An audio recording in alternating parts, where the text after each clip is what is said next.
We are continuing along with the Peloponnesian War. Now, in the last several videos, we've talked about those 3 naval victories for the Athenians, and the 2 big ones at Abydos and Cyzicus. And that allowed the Athenian navy to take complete control of the sea in the Hellespont. But still the Spartans and Persians maintained control of Abydos and other possessions such as Byzantium around the Hellespont. Now, even though the Athenians had control of the seas around the Hellespont, they now wanted to take control of all of the land possessions that the Peloponnesians held. And so they dispatched more ships to the Hellespont to kick the Peloponnesians out of the Hellespont altogether. And over a 2-year period from 409 to 408 BC, this was largely successful, with the Peloponnesians only holding Abydos. And so that was their last port and their last lifeline on the Hellespont. Now, much of this was due in no small part to Alcibiades' generalship, and he had reached the pinnacle of his amazing comeback. And in 407 BC, Alcibiades returned to Athens.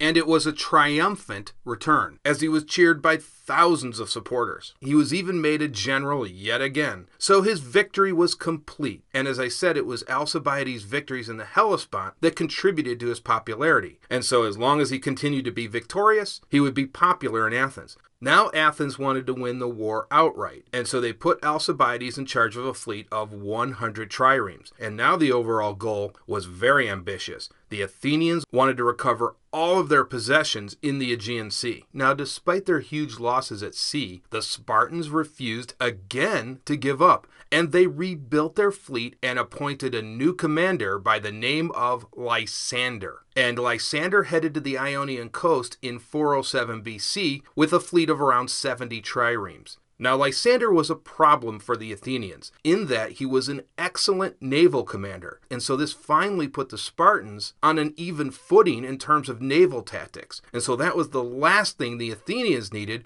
was a competent Spartan naval commander. And Lysander did things very differently than his predecessors. He actually built and trained a highly skilled naval force, and during this time he wisely avoided conflict with the Athenians. Lysander was simply biding his time to prepare his fleet for the eventual engagement with Alcibiades. And he also established his port at Ephesus, and this was more of a natural port than Miletus. Now, Lysander also had a great relationship with the Persians. You will remember that many of the other Spartan commanders had this on and off relationship with the Persians, but Lysander did not. He was the exception to the rule, and the Persians actually admired Lysander. They could deal with him, and they approved of him. And so they were more than willing to send money to Lysander to build his fleet. Now you might ask, well, why did the Spartans need money to build a fleet? After all, in Sparta, they didn't even use a currency. Well, sailors are a little bit different than hoplites, in that most sailors are free men, and free men demand money. So it takes money to build ships and to pay wages for your crews. And Lysander was now able to pay excellent wages. Now, Alcibiades didn't wait around. He sailed to a place called Notium to engage the Spartans, and that was just north of Ephesus. Now, one problem Alcibiades had during this time period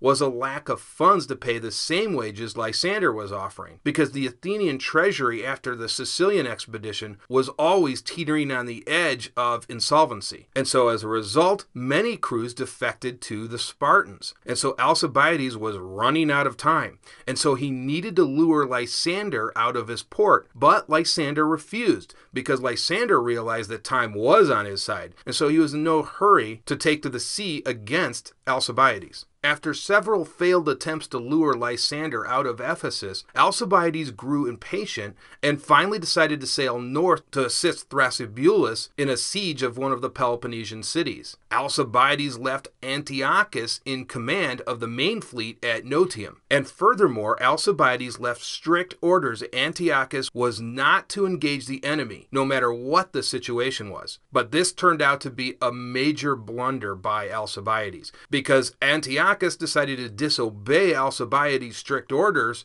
and engaged Lysander at Ephesus. And there were two problems here. Antiochus was really in over his head. He was not an admiral, he was a helmsman, and so he didn't possess the skills to command an overall fleet. And the second problem was Antiochus was going to use the same strategy that the Athenians employed at Cyzicus. Now that kind of reminds me of an offensive play in a football game. Sometimes offenses will use trick plays, and if the trick play works the first time, well, that's good, but will it work a second time? And usually they don't, because the defense has seen that play and they are prepared for it. And that's exactly what happened here. Nonetheless, Antiochus sailed towards Ephesus with 10 vessels, and similar to Cyzicus, he was trying to draw the Peloponnesians out in pursuit of his small force, with the hope that the rest of the Athenian fleet could ambush the Peloponnesians. But the plan went awry very quickly. Lysander quickly attacked the small contingent that Antiochus was leading, and Antiochus' ship was sunk and he was killed. And now Lysander decided to go for the throat, and he launched an all-out attack against the Athenian ships, who themselves were expecting to launch a surprise attack. Instead, they were caught by surprise by the sudden arrival of the entire Spartan fleet, and so a battle ensued, with the Athenians losing 22 triremes.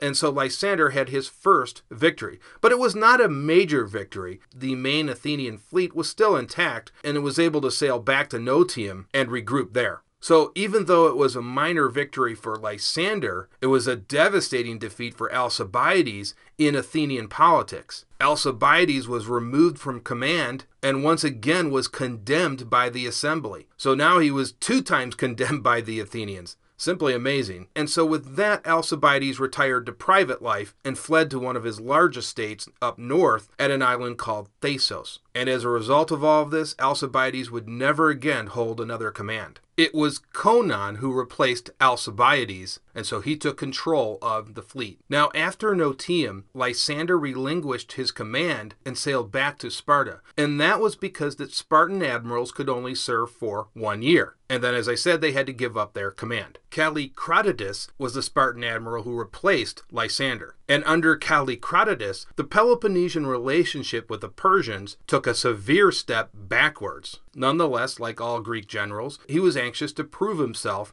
and win a major victory. And so he laid siege to Lesbos, and that put pressure on the new Athenian admiral Conon. And the problem now was that the Peloponnesians had nearly twice the ships that the Athenians possessed. As a result of the siege at Lesbos, Conon was forced to retreat to Mytilene, where again he was blockaded by Callicratidas. Conon was able to break through the blockade with a single ship and sail back to Athens requesting for immediate reinforcements. Athens sent a new fleet consisting of 155 vessels towards Mytilene. This fleet was commanded by 8 Athenian generals, but this would not include Conon. He would head back to Mytilene to manage the situation there. Callicratidas decided to confront this new threat with 120 ships. He left 50 behind to maintain the siege at Mytilene, and so this set up the next major sea battle, the Battle of Arginusae. Now, the Athenians were divided into 3 main squadrons: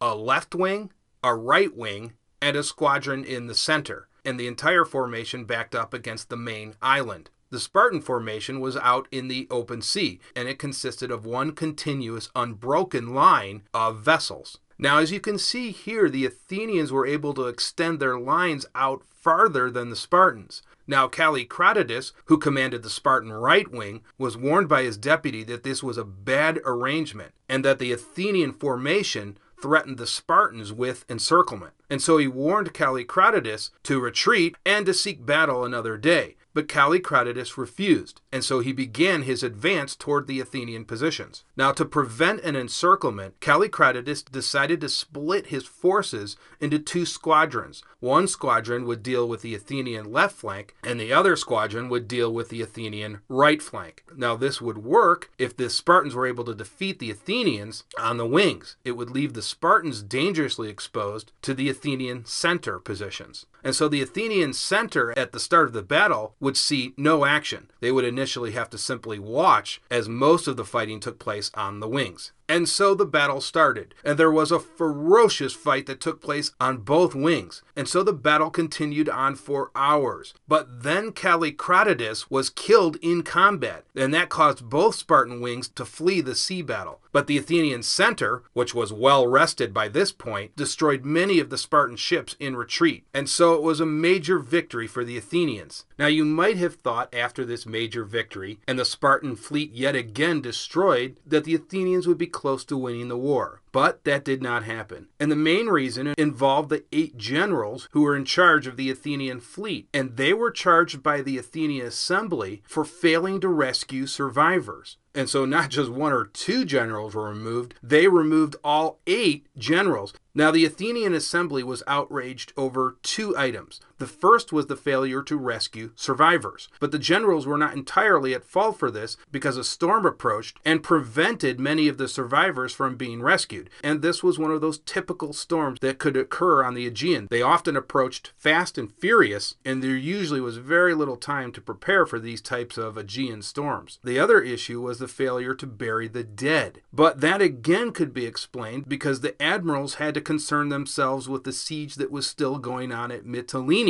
And so they just didn't have time because of the storm and the siege at Mytilene to rescue survivors and bury the dead. But the assembly didn't see it this way, and they found all 8 generals guilty. Now 2 of the generals fled rather than stand before the assembly. The other 6 were executed. And it was yet again another poor decision by the assembly, because now they really lacked quality generals. Pericles had been dead for decades, Nicias was dead, Thrasybulus was thoroughly discredited, Alcibiades was gone forever, and so now more than ever they needed these generals. But again, it was another poor decision by the assembly that had grave consequences for the Peloponnesian War. And so now, as I said, Athens lacked quality military leadership. Interestingly though, the Spartans still offered a peace treaty, and the main reason for this was that their entire fleet had been destroyed yet again. The Spartans offered to abandon their base in Attica at Thessalia, but Athens rejected this offer fresh off their major sea victory at Arginusae. It would be a decision that Athens would soon regret, as Lysander would make another appearance. Now you're probably wondering, will this war ever end?